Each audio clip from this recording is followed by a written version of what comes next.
ठीक है, अस्सलाम वालेकुम एवरीवन। आई होप कि आप लोग खैरियत से होंगे और मुझे सुन सकते होंगे। जैसे कि आप लोगों के इल्म में है कि कल हमारी क्लास नहीं हो पाई थी और उसकी वजह बेसिकली यही थी कि आपको पता है इंटरनेट कनेक्शन, लाइट का मसला।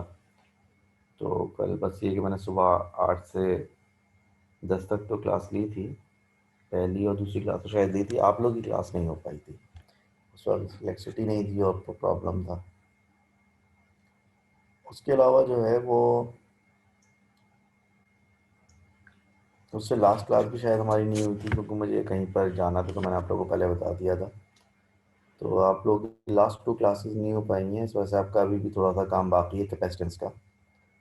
तो हमने लास्ट टाइम जो है वो कैपेसिटेंस का चैप्टर जो है वो ऑलमोस्ट ख़त्म कर लिया था और हम कुछ वर्कशीट्स जो है वो सॉल्व कर रहे थे जहाँ तक मुझे याद पड़ता है। तो हम लोगों ने मेरे ख्याल से जो है वो 2 वर्कशीट्स तो सॉल्व कर ली थी। बस ये है कि उसके बाद हमें जो है वो इसकी 1-2 वर्कशीट्स और सॉल्व करनी है कैपेसिटेंस के चैप्टर की। ठीक है ना? अच्छा, कैपेसिटेंस के चैप्टर में हमने लेक्चर तो कंप्लीट कर ही लिया था मेरे ख्याल से।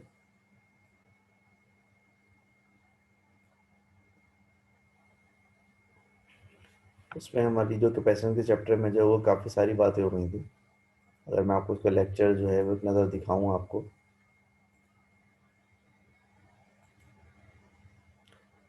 तो आपको स्क्रीन पर नज़र आ रहा होगा। हमने कैपेसिटेंस के चैप्टर में काफ़ी सारी बातें डिस्कस की हैं। मिसाल के तौर पर हमने कैपेसिटेंस के चैप्टर में जब हमने बात शुरू की थी तो सबसे पहले हमने ये बताया था कि कैपेसिटर क्या होता है। ठीक है भाई? तो ये सारा लेक्चर है उस चैप्टर का। तो सबसे पहले हमने डिस्कस किया था कि कैपेसिटर क्या होता है। तो भाई कैपेसिटर एक ऐसा डिवाइस होता है जो कि इलेक्ट्रिक एनर्जी स्टोर करता है। उसके बाद कैपेसिटर में 2 मेटल की प्लेट्स होती हैं, उनके बीच में एक इंसुलेटर लगा हुआ होता है। ठीक है? फिर हमने डिस्कस किया था कि कैपेसिटर को जब बैटरी से कनेक्ट करते हैं तो कैपेसिटर की एक प्लेट पे पॉजिटिव चार्ज स्टोर होता है जबकि दूसरी प्लेट पर नेगेटिव चार्ज स्टोर होता है। और जब आप कैपेसिटर की दोनों प्लेट्स को आपस में जोड़ देते हैं किसी कंडक्टर के ज़रिए, तो फिर क्या होता है कि फिर उसमें जो है वो उसमें जो है आप डिस्चार्ज होता है वो। फिर कैपेसिटेंस क्या होती है? कैपेसिटेंस ये होती है कि Q upon V, charge stored per unit potential difference को कैपेसिटेंस कहते हैं। और अगर स्पेसिफिकली बोलें कि कैपेसिटर की कैपेसिटेंस किसे कहते हैं, तो कैपेसिटर की कैपेसिटेंस का मतलब होता है charge stored on a single plate, on a plate of capacitor per unit voltage. Capacitance की यूनिट जो है फैरेड होती है। और कैपेसिटर जो है इलेक्ट्रिक एनर्जी स्टोर करता है, चार्ज स्टोर नहीं करता, ये मैंने एक्सप्लेन किया था। क्योंकि दोनों प्लेट्स पे जो चार्ज स्टोर होता है वो इक्वल बट ऑपोजिट होता है, लेकिन उन चार्जेस को सेपरेट करने में जो वर्क डन होता है वो एनर्जी की सूरत में स्टोर हो जाता है। फिर हमने कैपेसिटर के कॉम्बिनेशन पे बात की थी, सीरीज और पैरेलल कॉम्बिनेशन में। जब कैपेसिटर्स को हम पैरेलल में कनेक्ट करते हैं तो कैपेसिटर जो होते हैं उनका वोल्टेज सेम होता है, क्योंकि पैरेलल में आपको पता है वोल्टेज सबका सेम होता है। और जो नेट कैपेसिटेंस होती है वो कैपेसिटर्स की कैपेसिटेंस के सम के बराबर होती है। यानी कि 3 कैपेसिटर हैं, C1 C2 C3 कैपेसिटेंस के, तो नेट कैपेसिटेंस जो पैरेलल में होगी वो C1 plus C2 plus C3 के बराबर होगी। लेकिन पैरेलल में हर कैपेसिटर का जो चार्ज स्टोर होता है वो सबका अलग अलग होता है। ऐसे ही सीरीज में जो है वो हर कैपेसिटर की प्लेट पे जो चार्ज स्टोर होता है वो सेम होता है, लेकिन पोटेंशियल डिफरेंस हर कैपेसिटर का अलग अलग होता है और वो डिपेंड करता है उनकी कैपेसिटेंस पर। अब पैरेलल में जो कैपेसिटेंस होती है वो बराबर होती है 1/C1 plus 1/C2 plus 1/C3 का इन्वर्स। ठीक है? यानी कि ओ लेवल्स में, ए लेवल्स में जब रेजिस्टेंस सीरीज में होती थी तो उनके साथ हम जो करते थे वो पैरेलल में कैपेसिटर्स के साथ करेंगे, और जब रेजिस्टर्स पैरेलल में होते थे तो उनके साथ जो हम करते थे वो अब हम कैपेसिटर्स इन सीरीज के साथ करेंगे। ठीक है? फिर मैंने आपको कुछ शॉर्टकट बताए थे कि अगर 2 अनइक्वल कैपेसिटर सीरीज में हो तो नेट कैपेसिटेंस कैसे आती है? प्रोडक्ट अपॉन सम। अगर 2 कैपेसिटर इक्वल हो और सीरीज में हो तो कैपेसिटेंस कैसे आएगी? दोनों की कैपेसिटेंस की वैल्यू को आधे से डिवाइड करके। अगर बहुत सारे आइडेंटिकल कैपेसिटर सीरीज में हो तो नेट कैपेसिटेंस कैसे आएगी? एक कैपेसिटर की वैल्यू को नंबर ऑफ कैपेसिटर से डिवाइड करके। जैसे हमने कुछ प्रैक्टिस भी की थी। फिर हमने कुछ क्वेश्चन सॉल्व किए थे, उस क्वेश्चन को सॉल्व करके हमें पता चला था कि जो सीरीज में जो पोटेंशियल डिफरेंस डिवाइड होता है वो कैपेसिटेंस के ऑपोजिट प्रोपोर्शन में डिवाइड होता है, इनवर्स प्रोपोर्शन में। यानी कि सीरीज में बड़े कैपेसिटर को छोटा वोल्टेज मिलता है, छोटे कैपेसिटर को बड़ा वोल्टेज मिलता है। जबकि पैरेलल में क्या होता है कि बड़े कैपेसिटर को ज़्यादा चार्ज मिलता है, छोटे कैपेसिटर को छोटा चार्ज मिलता है। ठीक है। और फिर इसके हमने एक दो क्वेश्चन सॉल्व किए थे।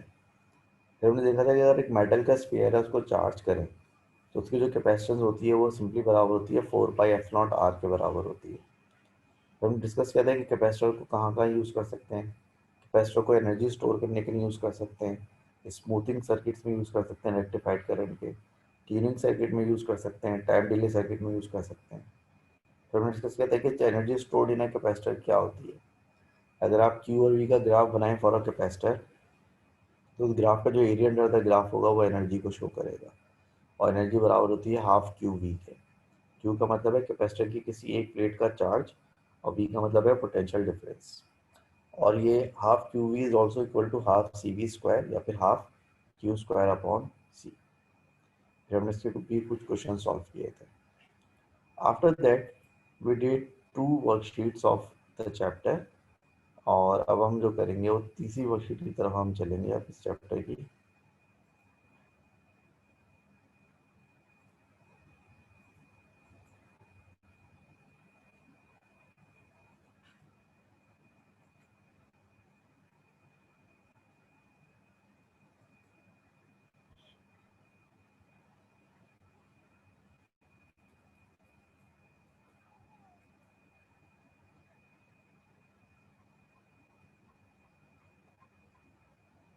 चलिए अभी एक नई वर्कशीट मार्केट में आ गई चैप्टर की।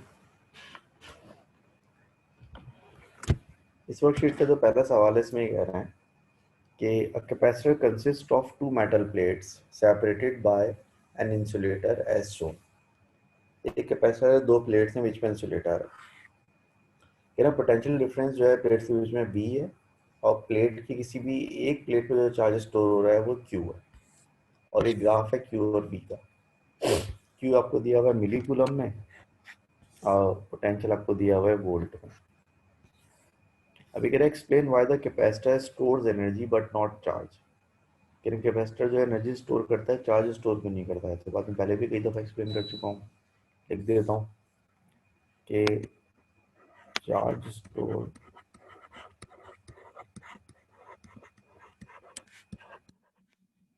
on both plates of capacitor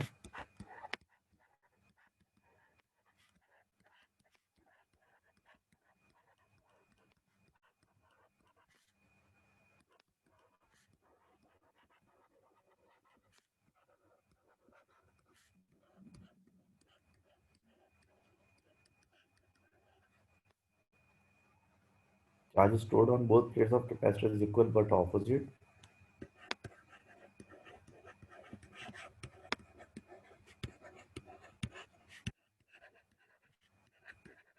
therefore net charge stored is zero. However,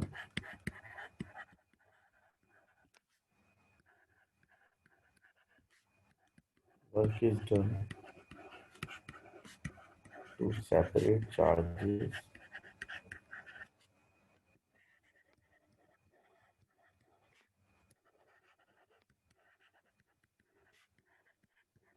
which is stored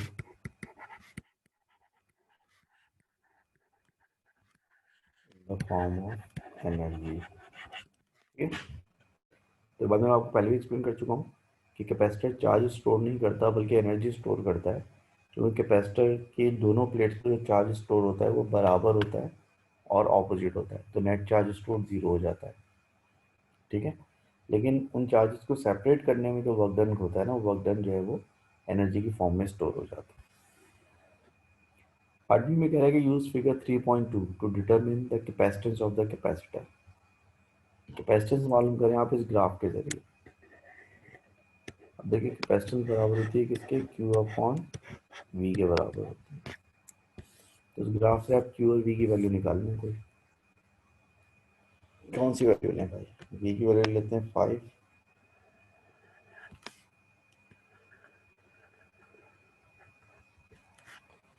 Q की वैल्यू आ जाएगी,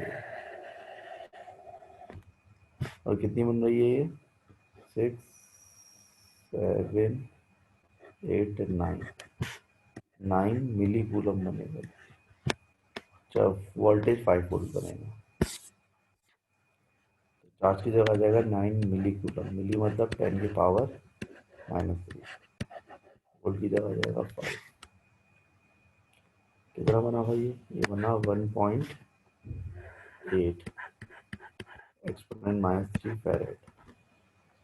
लेकिन आपको जो आंसर चाहिए वो माइक्रो फेरेड में चाहिए, तो -3 को माइक्रो में कैसे चेंज करेंगे, 1.8 को 18 करेंगे तो हो जाएगा 10⁻⁻4, 180 करेंगे तो हो जाएगा 10⁻⁻5, और 1800 करेंगे तो हो जाएगा 10⁻⁻6। -6 का मतलब होता है माइक्रो, तो कैपेसिटेंस हो जाएगी 1800 माइक्रो फेरेड, 10⁻⁻6 फेरेड माइक्रो फेरेड। फिर पार्ट 2 में कह रहा था loss in energy stored in the capacitor when potential difference V is reduced from 10 to 7.5 volt. यानी कि पहले कैपेसिटर का वोल्टेज ये था, बाद में ये हो गया, तो इसमें एनर्जी लॉस कितनी होगी। ठीक है, तो देखें लॉस ऑफ एनर्जी कैसा आएगा, half C V1 square minus half C V2 square. ठीक है, हाफ सी को कॉमन ले लेंगे तो जाएगा V1 स्क्वायर माइनस सी की वैल्यू कितनी थी 1800 माइक्रो फेराड, पहले पोटेंशियल डिफरेंस कितना था 10, बाद में कितना हो गया 7.5। सॉल्व करके बता दें क्या आंसर आ रहा है।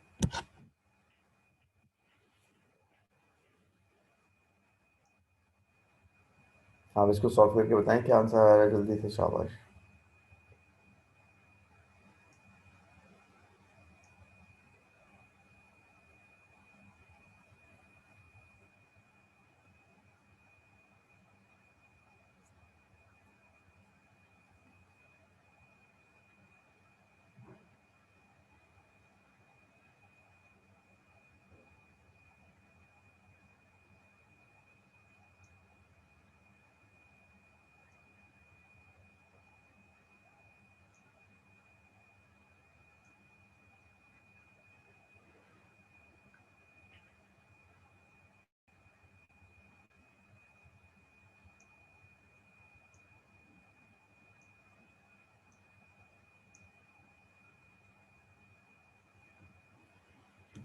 ऑलराइट, तो बनता है 0.039 जूल्स, हमें आंसर चाहिए मिली जूल्स में, इसको हम लिखेंगे 0.39, तो 10⁻⁻1 होगा, इसको लिखें 3.9, तो 10⁻⁻2 होगा, इसको लिखें 39, तो 10⁻⁻3 होगा, और 10⁻⁻3 क्या होता है मिली, बन जाएगा 39 मिली जूल्स।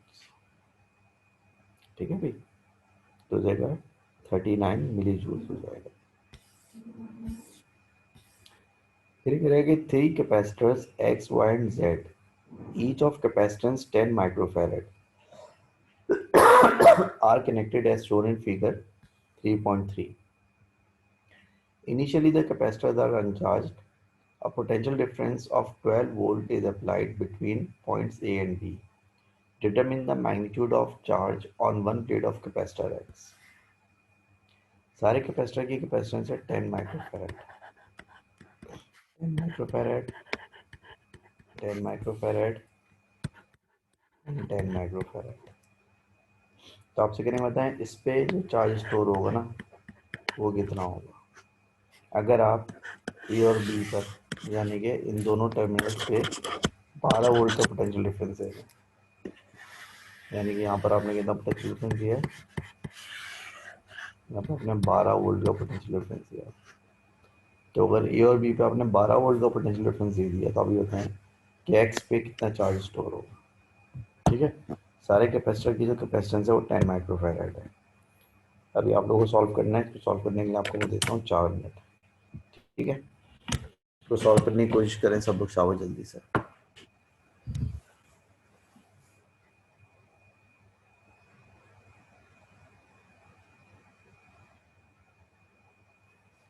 हमने टोटल वोल्टेज जो दिया है पूरे कॉम्बिनेशन के अक्रॉस वो 12 वोल्ट का दिया है। ठीक है, और जो ये एक्स तीन कैपेसिटर है ना, एक्स वाई जेड, तो जो एक्स कैपेसिटर है ना, इसकी एक प्लेट पे कितना चार्ज स्टोर होगा ये बताना है आपको। यानी कि एक्स कैपेसिटर के लिए क्यों मालूम करना है आपको। कैपेसिटेंस तीनों की 10 माइक्रोफेराड, 10 माइक्रोफेराड, 10 माइक्रोफेराड।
हाँ, भी कोई आंसर आया किसी का?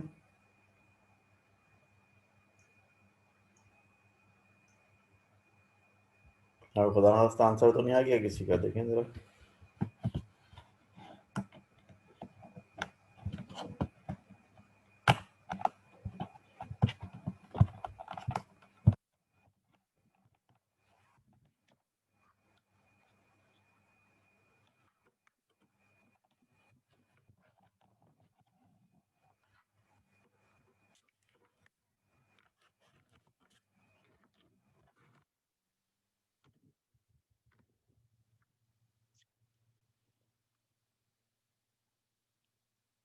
80.4 मिक्सर करने का आंसर आ रहा है। चलें चेक कर लेते हैं।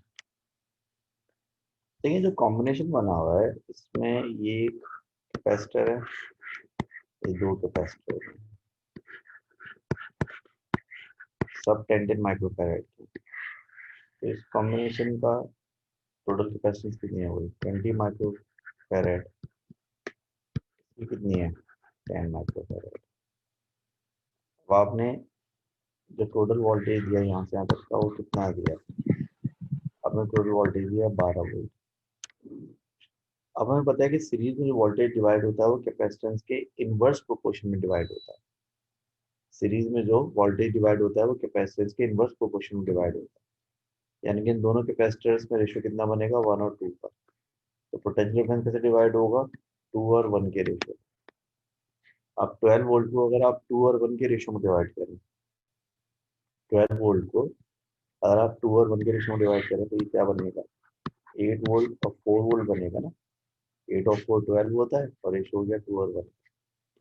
इसका मतलब ये होगा कि 8 वोल्ट इसको मिलेगा और 4 वोल्ट इसको मिलेगा। 8 वोल्ट इसको मिलेगा, 4 वोल्ट इसको मिलेगा। तो हमें इसका चार्ज मालूम करना है। तो इसका वोल्टेज हो गया 8, कैपेसिटेंस हो गई 10 माइक्रोफैराड। तो अगर आप चार्ज मालूम करना चाहते हैं तो चार्ज किसके बराबर होगा, सी इंटू वी के बराबर होता है। तो इसकी जो सी की वैल्यू है वो है 10 माइक्रो और वी जो है वो है 8। तो हो जाएगा इसका 80 माइक्रो। ठीक है, तो charge on capacitor on 1 plate of capacitor कितना हो जाएगा, 80 माइक्रो कूलम हो जाएगा। ठीक है, चार्ज आपका हो जाएगा 80 माइक्रो कूलम। तो मैं और तरीके से भी कर सकते हैं। एक और तरीका ये है कि आप टोटल कैपेसिटी मालूम कर लें पूरे सर्किट की। 10 और 10 कितना होता है, 20 और 10। तो टोटल कैपेसिटी हो जाएगी 20 और 10 को सीरीज में जमा करना। तो जब आप दो कैपेसिटर को सीरीज में जमा करते हैं तो शॉर्टकट क्या होता है, प्रोडक्ट अपॉन सम। तो जगह 200 डिवाइड बाय 30 माइक्रोफैराड, आसान जबान में 20/3 माइक्रोफैराड आपकी टोटल कैपेसिटेंस हो गई। तो पूरे सर्किट का टोटल चार्ज कितना होगा, पूरे सर्किट का टोटल चार्ज होगा सी इंटू वी, यानी कि 20/3 और टोटल वोल्टेज है 12। 3 × 3 3 4 12। टोटल चार्ज आपका हो जाएगा 80 माइक्रो कूलम। अब सीरीज में जो है चार्ज क्या रहता है, सेम रहता है। तो इसको भी कितना मिलेगा, 80 माइक्रो कूलम, और पूरे कॉम्बिनेशन को भी कितना मिलेगा, 80 माइक्रो। तो आपका आंसर 80 माइक्रो कूलम हो जाएगा। तो आप चाहे तो इस अप्रोच से भी कर सकते हैं, अगर आप चाहें तो इस अप्रोच से भी कर सकते हैं। आंसर आपका 80 माइक्रो कूलम होगा, दोनों सूत्र होगा। ठीक है भाई, आई होप बात समझ में आ रही है। अगले सवाल में कह रहे हैं कि a capacitor consists of two parallel metal plates separated by an insulator. Suggest why when capacitor is connected across the terminals of a battery, the capacitor stores energy not charge. तो पिछले क्वेश्चन में मैंने इसका answer दिया, already answer पिछले question में मैंने इसका आंसर दिया। देखते हैं, define the capacitance of the capacitor. Capacitance को डिफाइन करें, ये हम ऑलरेडी डिफाइन कर चुके हैं। ठीक है, ये अब चले मैं लिख देता हूँ आंसर यार, आप लोग पीछे पर देख के आए।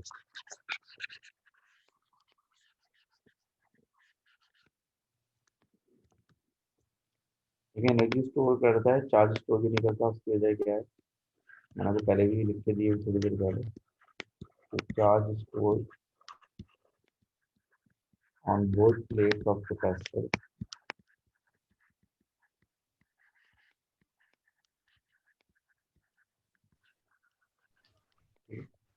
Charge store on both plates of capacitor is equal but opposite. Therefore,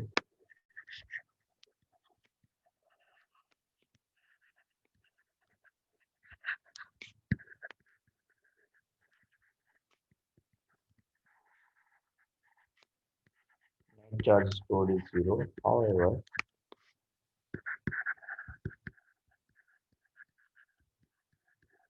the work done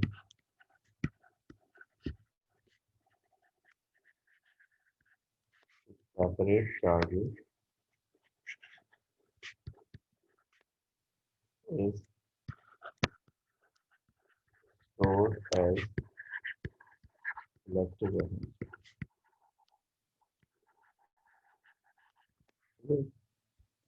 capacitance और कैपेसिटर का क्या मतलब है? कैपेसिटेंस और कैपेसिटर का मतलब है C is equal to Q upon V, where V is capacitance of capacitor, ठीक है? Q is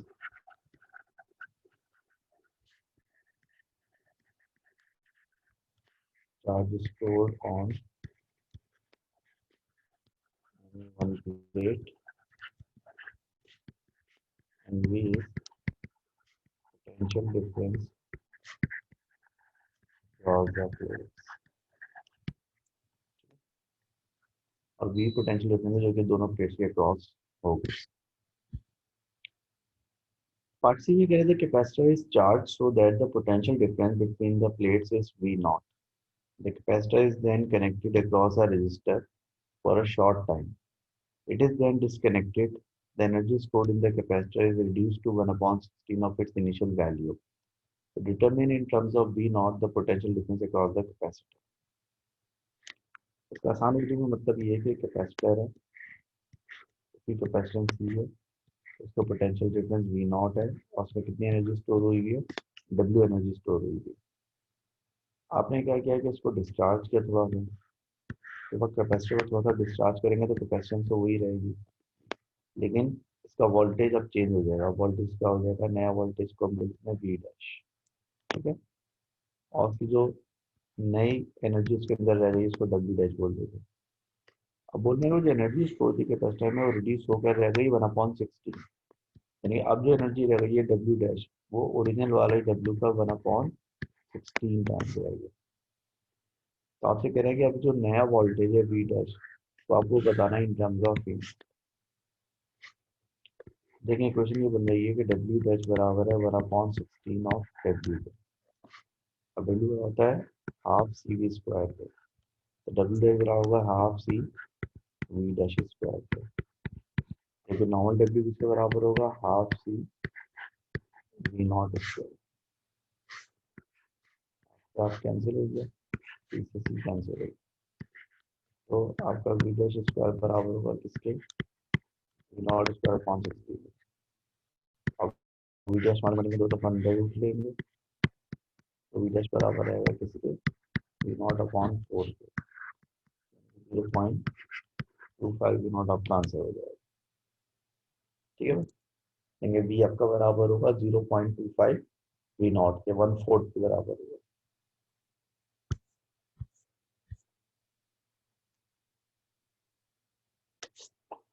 ये वर्कशीट भी कंप्लीट हो गई आपकी। एक बार फिर और सॉल्व करते हैं इस चैप्टर की, पूरी चैप्टर हमेशा के लिए खत्म हो जाएगा।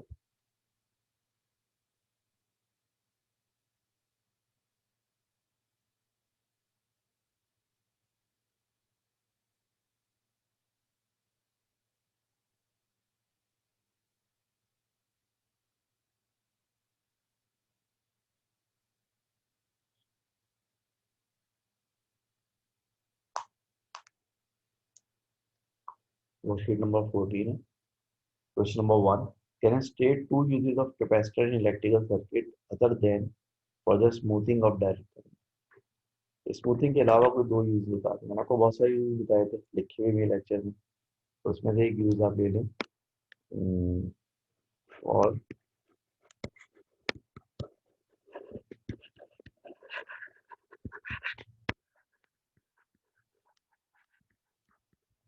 टाइम डिले सर्किट्स में यूज होते हैं। इसके अलावा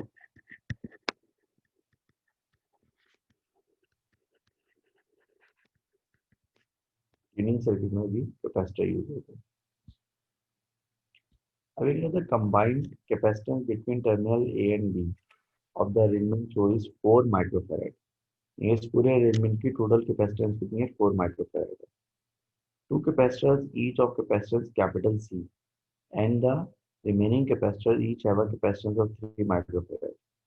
कैपेसिटेंस सी है, इसकी सी है और दोनों की 3 है। तो टोटल 4 कैपेसिटर है। यहाँ पोटेंशियल डिफरेंस जो आपने लगाया हुआ है ए और बी के बीच में, तो 12 वोल्ट है। बताएं सी की वैल्यू क्या होगी? तो फटाफट आप लोग सॉल्व करके बताएं मुझे। इस डायग्राम में सारे कैपेसिटर की मिला के टोटल कैपेसिटेंस 4 माइक्रोफैराड है। तो आप ये बताएं कि सी की वैल्यू क्या होनी चाहिए? जल्दी सिंपल मैथमेटिक्स से जल्दी से बताएं सब बच्चों।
और आंसर नहीं आया किसी का?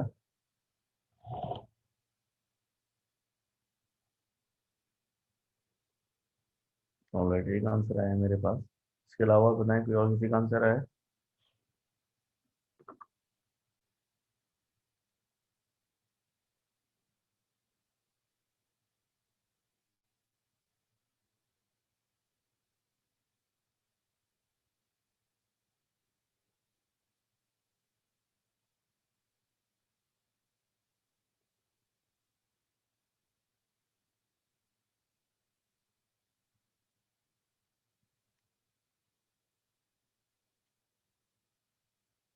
अच्छा भाई देखिए, अगर आप जरा कॉम्बिनेशन को सॉल्व करें तो 3 और 3 पहले में जमा होकर क्या हो जाएंगे? 3 और 3 पहले में जमा होकर हो जाएंगे 6, और C और C पर सीरीज में जमा होकर क्या हो जाएंगे? C/2। तो आपके पास ये दो कॉम्बिनेशन है सीरीज में, 6 और C/2। तो सीरीज में दो कॉम्बिनेशन जब होते हैं तो उनकी नेट कैपेसिटेंस बराबर होती है प्रोडक्ट अपॉन सम के। यानी 6 × C/2 एंड 6 + 3/2, और सम बराबर रहना चाहिए 4 के, क्योंकि नेट कैपेसिटेंस 4 के बराबर। तो देगा 2 3 और बचेगा 3C। तो आप एल्सियम लेंगे, एल्सियम क्या आएगा? 2 आएगा। 2 6 × 12 और 2, तो ये कितना हो जाएगा? 4 = 3C × 2 / 12 +। ठीक है, इसको और सिंप्लीफाई करेंगे भाई, तो ये 4 × 12 + C बराबर होगा 3 × 6C के बराबर है। ठीक है, तो ये हो जाएगा आपका, क्या हो जाएगा भाई, ये हो जाएगा 2, ये हो जाएगा 3, हो जाएगा 24 plus 2c equal to 3c। 2c वहाँ जाके माइनस होगा तो c इक्वल टू क्या हो जाएगा 24, तो c equal to 24 micro farad. ठीक है, अगर आपको प्रोसीजर थोड़ा सा लंबा लगे तो अब इसको एक और तरीका भी है। देखें इन दोनों की कैपेसिटेंस 6 है और ये सी और सी है, तो 6 सी और सी तीनों सीरीज में आ गए। जब तीन कैपेसिटर सीरीज में होंगे तो नेट कैपेसिटेंस क्या है 4, तो 1/4 बराबर होगा 1/6 प्लस 1/c प्लस 1/c।